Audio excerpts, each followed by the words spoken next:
সাতক্ষীরার শ্যামনগর উপজেলার জেলেখালিতে আদালতের নিষেধাজ্ঞা অমান্য করে ৩০ বিঘা সরকারি জল মহাল দখলের অভিযোগ উঠেছে যে উপজেলা ছাত্র দলের আহ্বায়ক আব্দুল কাইয়ুম আবুর বিরুদ্ধে।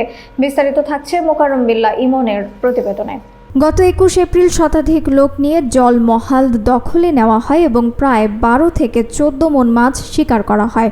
বাধা দিতে গেলে সুশান্ত সরকার, আবুল হোসেন ও আব্দুল আজিজ সহ ৪ জন আহত হন।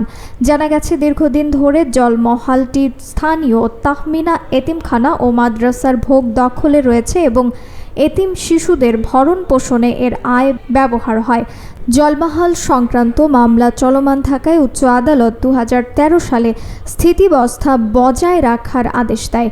অভিযোগ অস্বীকার করে আবু জানান, খালটি সরকারি এবং স্থানীয়রা মাছ ধরেছে, তিনি নিজে উপস্থিত ছিলেন না।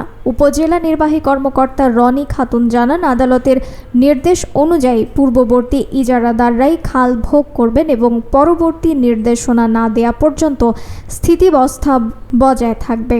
এই খালে এসে জবরদখল করে, এই হুমকি ধামকির থেকে তাদের মাধ্যমিক থেকে যাতে ভাবে হলো যেন প্রতিষ্ঠানে জলমহলটা হলো ভোগ দখল করতে পারি, আমরা আইনের প্রতি তাদের বলে যে তোদের মাছ শাক তুলে নিয়ে আমরা ওখানে আমরা বলাই আমরা ছিনিয়ে নেবে সেই চেষ্টা করে খালটি দখল এতিমখানার পক্ষে থাকে বা এতিমখানায় মানে ভোগ দখল করতে পারে সেই